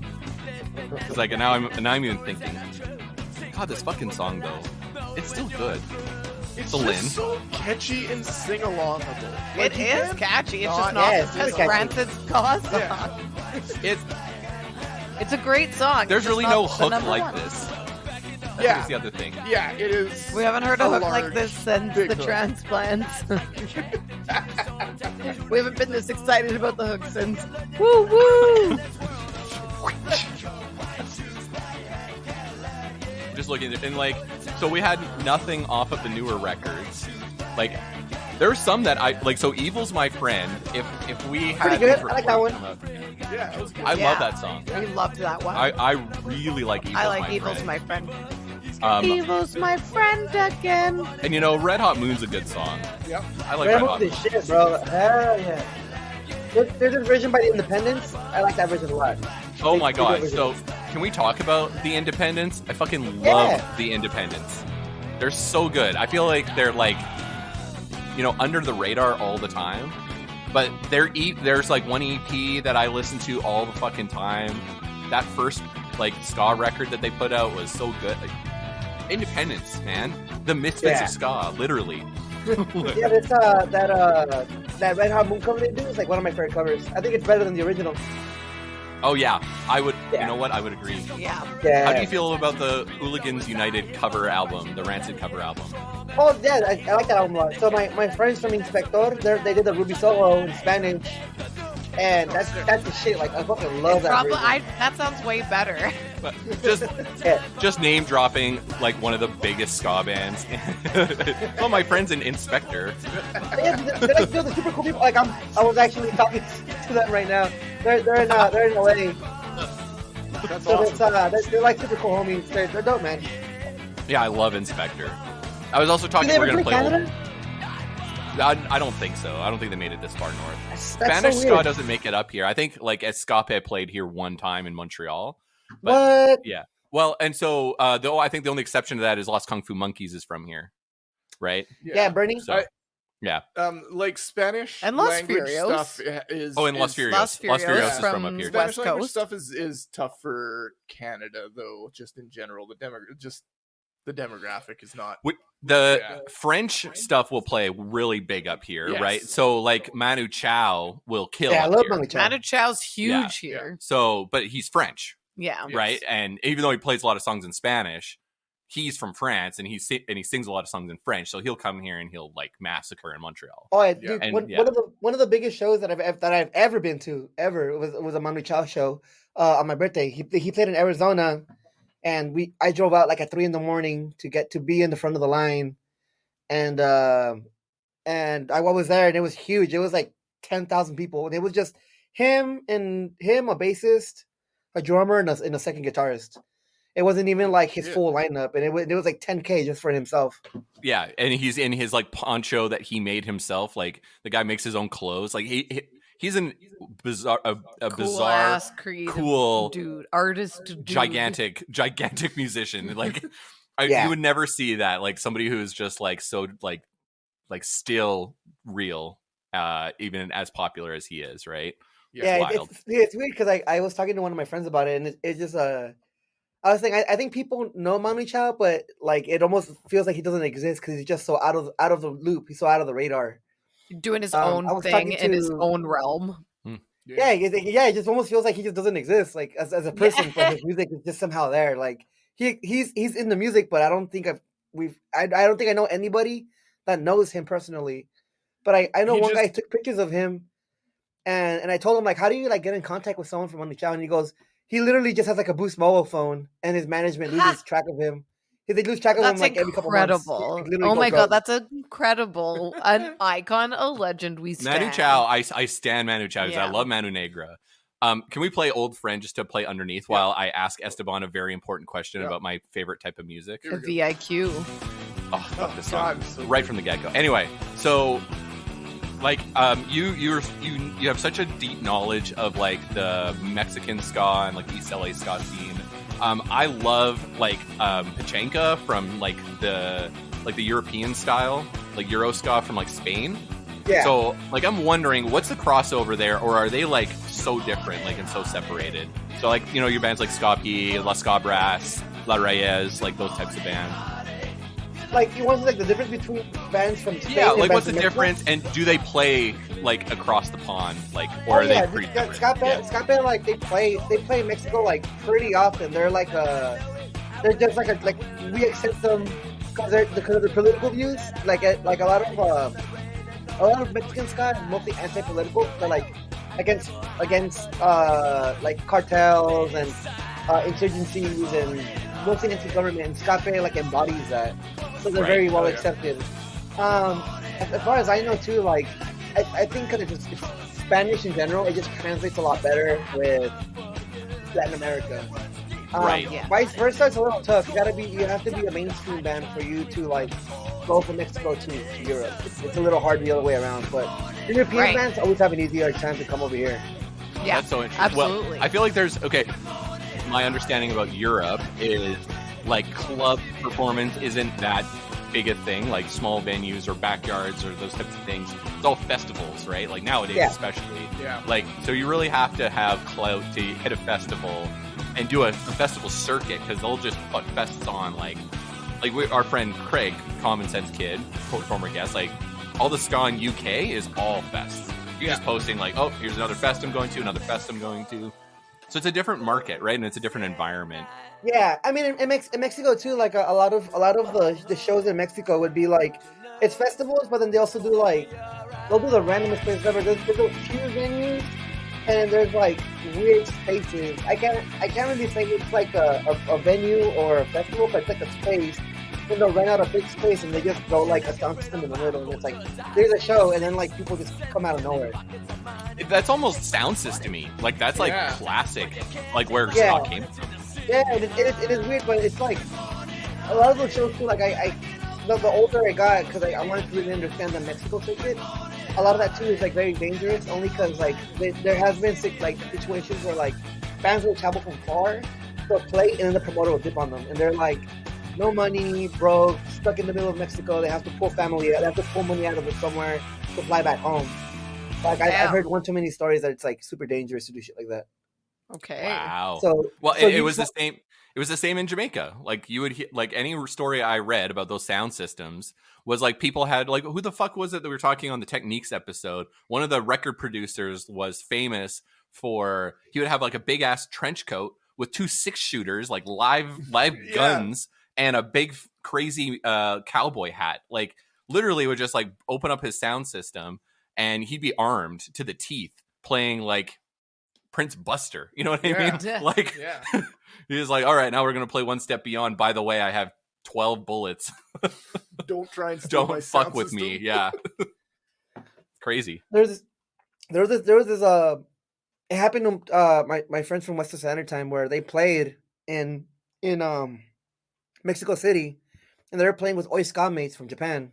Or I love Oi Mates. So Yeah, good. so it was both of them playing, and then while Ska mates was playing, the promoter dipped out, and none of them got paid, and they all had to like call their families to give them money to fly back home.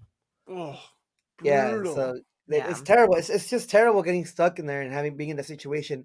But that being said, there's legitimate promotion companies that like do legit festivals. Like Pepsi in Mexico, they throw ska shows there. Like legit, the company Pepsi, the soda. Sweet. Sick. They do I Pepsi wish. Ska Festival, and then there's Pepsi Ocesa, Ska Festival. That sounds Yeah, so that- fun. and then there's one called Ocesa, and Ocesa will get like the huge massive acts, and then they'll get like a bunch of ska acts too. They're the ones that like get Tokyo Ska and all these other groups, but they're like competing powers as well. Mm. So it's pretty cool. The I ska dig it. industry. There's an industry there. Yeah, Yeah. it gets funny too because like sometimes I feel like when a band fights over like clout, it's hilarious because like in Mexico they mostly just fight for money. It's like a money game. They're gonna be like, yeah, they could be as popular as they want. I'm getting paid. They're like that, you know. I'm going to the Coca-Cola Ska Festival personally. I'm going to go to the Zero Sugar, Coke Zero. Yeah. Anyway. I feel like that's Well, we- worse. There's a lot of sugar. No, that does sound terrible. Sounds horrible. Yeah, I don't want to do that. That sounds like a bad time. Me and Bad Time Records. Yeah, not a and bad okay, Time Bomb and Old Friend. We just listened to them underneath our awesome conversation. Yep. I know where I'm voting. I'm ready. I'm fucking. That's hard. locked Wait, you gotta in. give me a second because that's super hard. I mean, Yeah. Damn. And if there's a tie, we're going to go to We're gonna Discord. go to the Discord, yeah. And I feel You like think that'll be like. Old Friend is better than Time Bomb. That's hard. Yeah. Even I don't think Old Friend can. I don't think Old Friend is strong. Well, I don't think Old give- Friend should be here. Give your vote away. Well, yeah, I think Cranefish could have been here. I think Life Won't Wait could have been here. I think there's like Nah. a bunch of songs that could Celine have is been so here. mad. I'm sorry for the explicitness, but like I know. I've had this But we're like stuck with Old Friend. straight up, like, dude, Old Friend just like it gives you its whole ass dick, just like straight up day one, like Saz, you know, it's like punch to the face.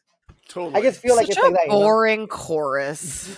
What? What the fuck is wrong with you? I thought you said you were going to get less. It's like an old friend will stand it again. Who are you? All right, I thought you were my good sister. morning, honey. Like I thought you were my It's sister. like an old friend. Like, all right, stand me again. You know, Yeah, it's you're like, all describing right. a great song. Okay, But you're saying it. here. It's almost like your tone is suggesting it's bad. Like I'll think, it's a I'll think great about it song. like this. Right now, I'm surprised because she didn't want Tie Bomb to win, but now she's just like, But now she- now she's like, Old Friend's like 100% whatever. gonna So you're vote gonna Time Bomb. defer to Time Bomb. You're like your because own you worst hate enemy Old right Friends now. so much. Yeah. I'm my best friend. you're your new I'm my friend. only friend. I'm my You're best so friend. your own worst enemy that you're lit. I Joey got like. it. Got one. I didn't want Time Bomb to win, but I like Time. It's like very obvious. Like I don't. I like it more than Old Friend. I don't like Old Okay, Friend. There you go. Well, then I know how Celine's voting. Joey, are you feeling locked and loaded? Are you I gonna? am. Are you just gonna full on give away your opinion? Well, no, I'm like going to Celine vote is? and then I'll explain. Yeah, it. that's how I feel too. Esteban, so the CPSC crew's locked in on our votes. Hey, who knows where I'll go? How about All right, let's you, do it. man? Okay, let's do it. I mean, I have to pick. So Here we go. Yeah, The here we go. finals of Heptember. We'll give it it's going to get an award that I've decided is called. Wait, I had a good one last night. I was very drunk. Did you write it down? No, I fucking was so drunk and I forgot I'll it. remember it. It's good enough. I'll remember. Is what you said to you. Yeah, I did. Right. Actually, I had an award for the third place one. Like I had some kind of like concession award. That Did you have was your phone? You could have typed it into your phone. I dropped my phone and it like all my case broke and now it's all like fucked up. So Okay. anyway, all right, let's do it. Okay. 3, 2, 1. Time Old friend. Oh, it's a fucking tie. It's a tie. Oh We my gotta God. We're going to the Discord. Okay. We're going to the Discord. Okay. Well, This is- while you're doing that, while this you're is so Discording, exciting. I will explain my logic behind picking them. Time I'm Bomb a is psychopath. fantastic, but that intro on Old Friend is really good, and this is the whole picking from your heart thing. I just prefer the. You only use it when it's against me. Yep, using it against you. I just of the two songs, I like the kind of loneliness of being on tour sort of story from Old Friend more than the kind of gangster life story from Time Bomb, personally. I'm I gonna think call they're- you I think Laura they're Jane on- Grace. Do you know why? Why? Because you're against me. Oh, snap. So that's why I made my choice that way. I think they're on par. Personally, I like musically, the hooks are on par. They're both danceable. They're both fantastic songs. But that's why I picked Old Friend.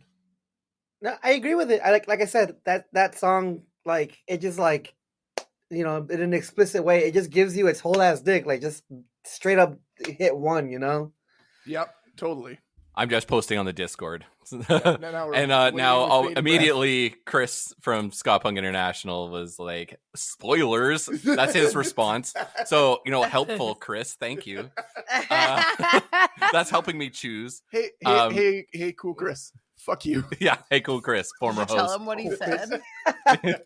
Uh, Tell him to give us a. yeah, I think he's typing right now. So hopefully he gives me something productive. Yeah, we gotta vamp for a minute or two and let the Discord. Well, we might go to the game and then circle Oh, back hey, on it. yeah, that's So go to the hey, old, that building the suspense. we'll build some suspense. Build But the my suspense. you know what? Stay tuned. Old Friend is one of my favorite Rancid songs. I love it so much. The Big We're D related. cover Interesting. made me like the original I'm even better biased. because I love that Big D cover so much. And Ew. yeah, and so it circled back to me where I'm like, I love Old Friend. You, the I votes are agree. in. Agreed. The votes are in. Ew. You Out of all the squared. fucking covers you gotta pick, the cover of that song, I don't know, man. I'm not a big fan of that cover. Oh, really? I saw Yeah. Big D play only Rancid covers one time. No, they did all Operation Ivy covers one That was time. cool. I remember seeing that, but just that cover in general, I wasn't a big fan of it. Oh, yeah. I That love was Look that was at Little D. it. So maybe I'm just biased too Lil on the D Big energy. D. But anyway, I voted Old Friend because of that. So thank you. Celine, you voted Time Bomb because of the reasons. Yeah, all the reasons that they the stated. aforementioned reasons. Okay, so while our Discord, Because old friends. thank you boring. patrons for subscribing. Boo. You're gonna help determine the final. So sorry for all the other people who voted that are at the mercy of our Discord. Hey, Uh, we're Whoever votes at the against me, mercy I'm of gonna fucking hate the shit out of you. Just letting you know right now. Me You're too. my enemy. Fucking hate you. I'm gonna hunt you down at the Scott show. all right. Wow. So for the suspense, let's play a Yeah, game. let's play a game.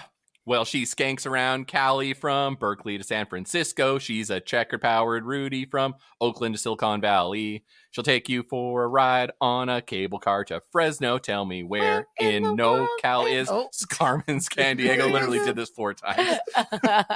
I'm not gonna remember. All right. In this game, Celine, Joey, and Esteban will answer a series of multiple choice questions based on trivia called from the interwebs about, this time, Tim of Rancid. So we did the drummers, we did Matt, we did Lars, now we do Tim. So buzz in with your name, or Ska, or Buzz. Whoever has the most points wins. And yeah, it's just ABCD trivia. We got it? Celine, you're good. There's no Esteban? trickery or little games you have played, Jigsaw. Oh yeah, Jigsa's here. Yeah, Would you like to yeah. play a game? Would you like to play a little Ah, game? Is that what he laughs like? Well, it's like, yeah. A marionette. He's the laugh? doctor. laughs in marionette. That's what you find out in the first movie. The guy who's like chained there, and he's Oh, like, yeah. "Oh yeah, blah, I'm the actual killer." See ya, other guy. Spoilers. Spoilers For Saw? alert! The movie's like fucking Spoiler. like 20 years old. 25 years old. And we also spoiled the shit out of The Sixth Sense the other That's day, on you, so- dude. At Yeah. this point, that's on you. Just watch Saw. There's like there's Just 10 watch of them. Saw. Like Just watch Saw. there's Just watch sequels. If there's one thing you can get from this podcast, it's just watch Saw. Just watch Saw. Okay. Okay. You'll know. Elephant out of the room. Tim's breakup with Brody was far below stellar. We all know. We talked about it. Mhm. So, for my opinion, to get the best take on it, Brody's version of events in Dan Ozzi's book Sellout is worth reading. We won't muckrake on this podcast about it, but I think that's still We the won't best version of it. mukbang, and we won't. But what you Brody, talks about she got blacklisted from the industry. She had a lot of death threats and assaults from fans and industry people. But her take on it is very, it's very good about the time, and you get to know her headspace. But for the trivia, I want to get to the core and what the reason for the final straw for Tim and Brody breaking up was, if anybody remembers, because it's wild and kind of salacious. No, I So- don't. Was it A, Brody wore clown makeup and made dad jokes on the Harvard Lampoon? B, Brody did a goofy makeout pic with Josh Homme in Rolling Stone? C, Brody smoked an inferior Gurkha cigar in Cigar Aficionado magazine? Or D, when asked what Brody's favorite Rancid song was, she said, "Take warning," in alternative press. Mm. Go ahead. B. Yes. What was it? What was She did a stupid makeout picture with Josh. and that was and then she ended up with Josh. Yeah, Yeah. look at the picture. Doesn't look like a It's joke. so stupid. It's like Oh, the is it dumb? stupidest Oh, kissing really? pic. It's dumb. They're like like Yeah. at each other. And I guess that was it for Tim. He was like, "Oh no." Oh, Yeah, but that's what like, Tim oh. said was, He's like, "Oh, "Oh, no." no. He just He's called like, Brody. Said, "Oh, no." "Rancid?" Dude, it's And- it's weird because like I told myself too, I was like, imagine just like being at a I don't know, at a superstore and then seeing that, and you're like Tim, you're like shopping, and you're like, what the fuck is that? And you fucking Yeah. you're waiting in line, and you see your wife making out with somebody else. Yeah. So I mean, I don't think Tim's the victim in this. I mean, it is just it is a very salacious, bizarre story. Yeah. It sucks. I mean, they were the power couple in the early 2000s. You used to talk about that, right? You know more about the story now, and it wasn't maybe as glamorous as it seemed. But it makes songs like Young Crazed Peeling and Corazon de Oro, and like you're like, oh, those songs were written about each other. Yeah. Makes it very bittersweet. Yeah. And Brody's current relationship is also not great, apparently. I don't know if you heard Josh. this year, Josh Homme Yeah. headbutted her in the head. Yeah. Yeah. So Yeah. Brody's not having a great time On with her top of the relationships. also like drunkenly driving with her kids in the vehicle. I which read that is thing not too. great Yeah, either. he's Yeah, he has I not never been a even good great about that guy. No. She no. seems like a great mom and has a great relationship with her kids. Yeah. Yeah. And She seems like a she cool looks person. Yeah, she amazing. seems Still. And she's a on the Ska'd Daddy meter. I'm just gonna call it. Like a She's 20. 10. She's Oh. 20. 20. Whoa. Hey, don't I- fuck up I think your she. own I thing. think she kicks down Reese pretty hard. No offense, Wow. Reese. What?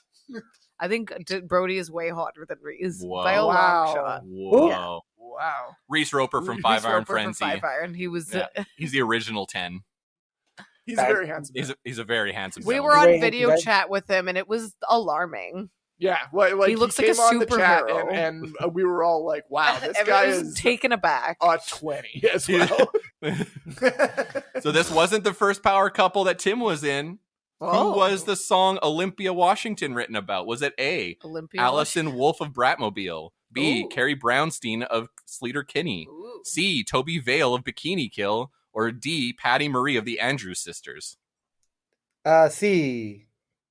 Esteban is correct. Damn. Wow. Toby Vale I of did not Bikini know. Kill. That's That does make sense though. Yeah. Him, Lars are also good friends with, wow, I can't remember her name, Kathleen Hanna. Yeah, Kathleen Hanna. Yeah, Bikini that Kill. makes sense. Yeah.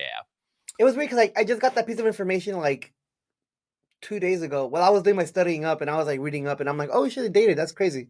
No, we did like a rehearsal style thing because we I like was just set you gonna up say to that. win, where we've actually planted all the right answers in your life.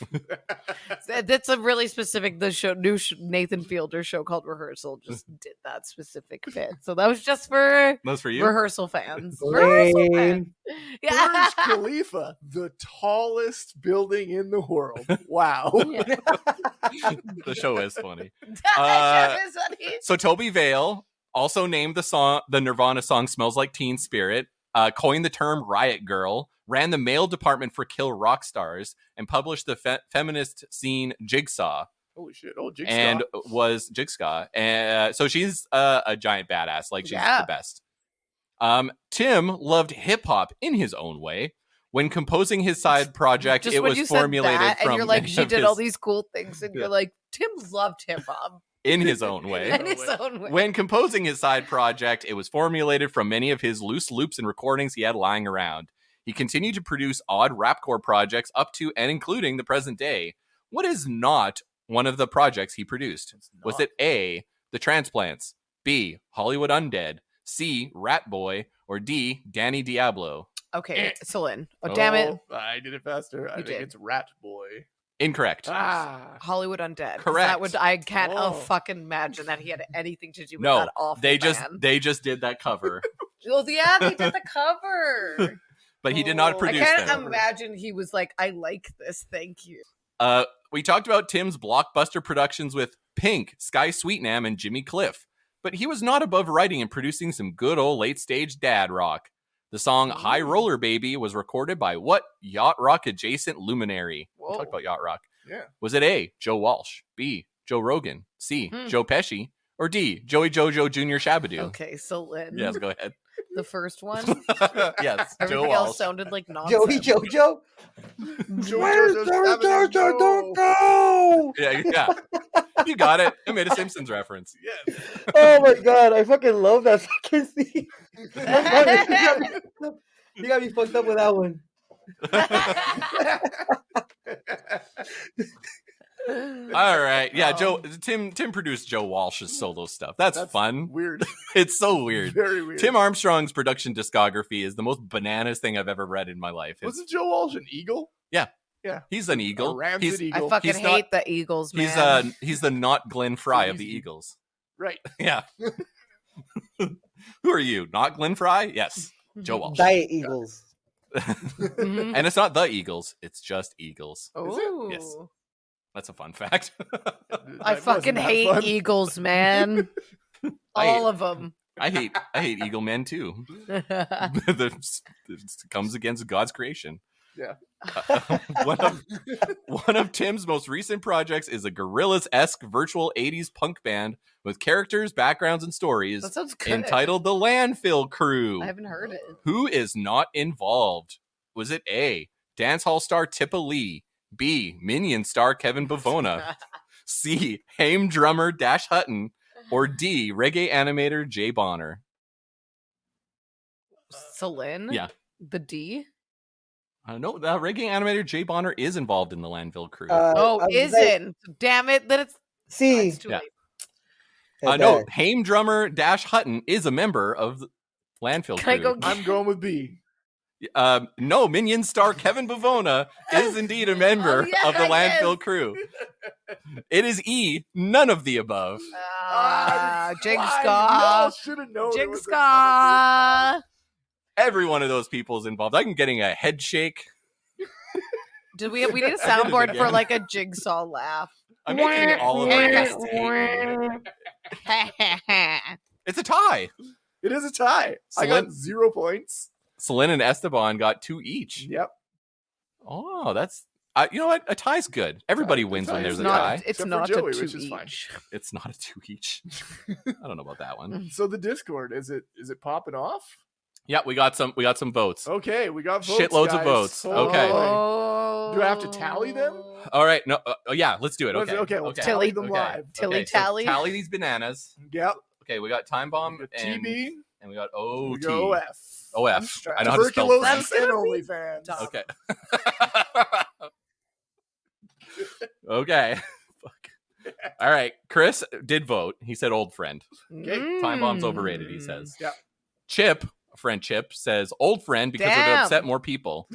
Well, that's Okay. fair. Ursot says time bomb. He says I like it more. Yeah. Thank you, Ursats. Kenny says old friend. Oh, No explanation. Just said that's the one I like. And that's the one I like. so those are the ones that we've gotten so far, but I feel like Whoa, it's a so old runaway. Friend. Wow. Yeah, Yeah. Yeah. that's Kenny, crazy. you're I on don't tour right now. Pay attention to that. Yeah, pay attention. Grown folk talk.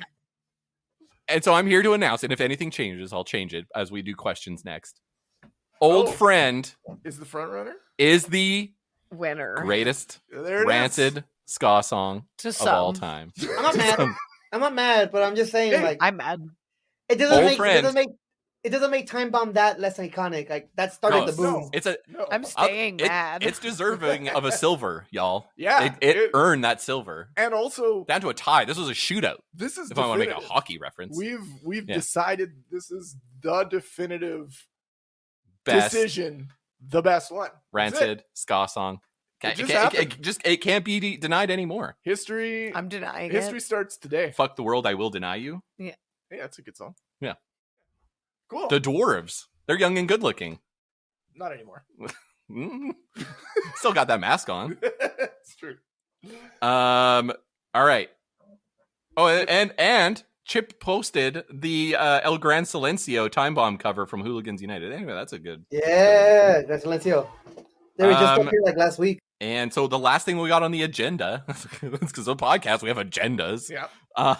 is to answer some questions. So we're going to question the answers. Chris did want to know. One thing Chris knows about you is that you love Tokyo Ska Para, and we talked about it a bunch. So Chris was on our first Tokyo Ska Para episode, and I talked about my absolute love of them. So what's your, I don't want to say favorite album, but like favorite song? Like what Ska Para stuff is iconic to you? That's hard because to this day, Tokyo Ska is the only band on my Spotify that I listen to every single album all the way through. Like I listen to every album. I'm like, okay, next album. Okay, next album. Okay, next album. Okay.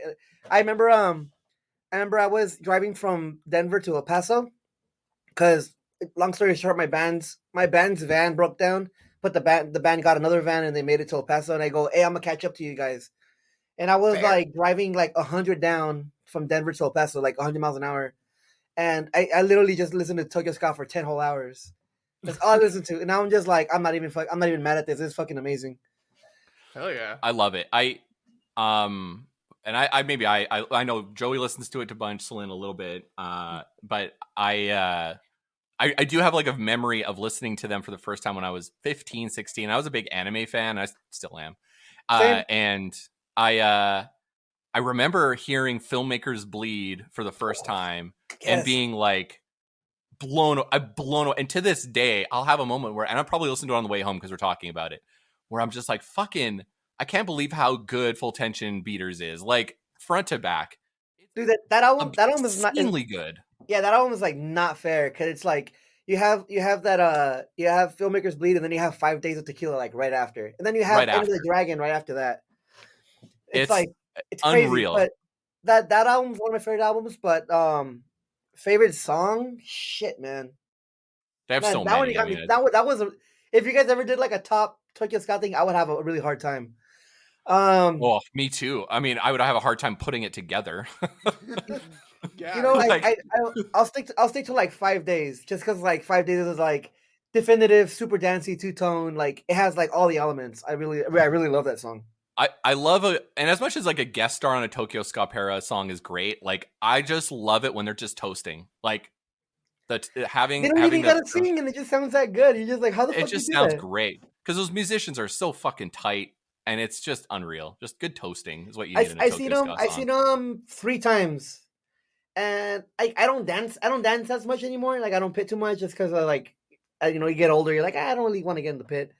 But that's like, I remember like the last time I saw them, it was me and my brother, and we saw them at the Shrine in L.A. and it was like a whole ska festival, and like they started off with Skarmen, like song 1, and fucking like literally they did the drum roll, and I'm like, Push people, get the fuck out of my way, and I just fucking jumped in the pit. It was fucking crazy. I like lost. That's all like control. I always was, me. I'm I'm dancing always the whole like, time. no, I'm probably not gonna do it. And then 2 seconds, and I'm like, I have to be in there. Yeah, I gotta be and in literally there. pushed everyone out the way. Everyone looking at me like I was crazy. Like, oh shit, Esteban's in the pit, and then everyone just jumps in there. That shit was tight. So this actually dovetails into the next question. So Flip of Flipping the Combined Effort asks, is piano your only cardio, or do you have a workout regimen to prepare for all your skanking and pianoing? Nowadays, I do run. I there's a gym at my job, and I do at least 2 hours of cardio and also like leg day and whatever. Because I as of not April. I don't know. I forgot when I did that cat bite Jeff Rosenstock thing. Mm-hmm. I did like 2 shows, 3 shows I think. Yeah, it was 3 shows. And the last show, I was just so hungover and out of shape, and I was like, it was really eating me up. I was just like, I gotta work out, so that I made it a thing to work out now. So now I do it almost daily, where I try to get myself in shape, and I've really seen improvements. But I definitely remember that crummy feeling of like the last day. And then Jeff was just like, "Hey, you look like you're really into it," and I'm like, "I'm fucking dying, bro. Like I'm not in a happy place. I'm just my back's killing me." I'm hungover. I'm on like 2 hours of sleep. I probably shouldn't do this anymore before playing. I was like that. I feel that. Ugh, I can't do that anymore, man. Thanks, Esteban, for joining us. I'm going to hand it over to you. What have you got to plug? Check out all the bands that I play for. There's too long of a list, but if I have to think about a few on top of my head, check out Mata Mosca, check out the Bandulus, check out Catbite. Support your local ska bands from wherever you're at. Local ska bands are the foundation to your ska scene. Without a ska band in your area, there's no ska scene. Show a lot of love to your podcasts out here. And yeah, I mean, I got nothing else. I'm not a solo artist. I just jam out and play. Stay in school. Do things that are not habit forming, but experiment. And that's about it. Sweet. Good advice. I love it. Good advice. Thanks for listening to Checkered Past. Hit us up on Instagram, Twitter, YouTube, and TikTok at checkeredpastpod, or send us an email at checkeredpastpod@gmail.com. To support the pod and get bonus content, including a full-length and unedited video of this episode, sign up for the Patreon, Checkerhead Patreon at patreon.com/checkeredpast. We also have merch available at checkeredpast.ca. This episode is engineered by Joey and edited by TBD. Heptember is now over, so we are back to a trombonist next week. Old friend, regular episode the week after. So until next time, I'm Rob. And I do not support all the opinions shared on this podcast. I do not support the final matchup of this, but I am Celine. Joey Bastard. That's me. Yeah. And in the mortal words of Rancid, good morning, heartache. You're like an old friend. Come and see me again.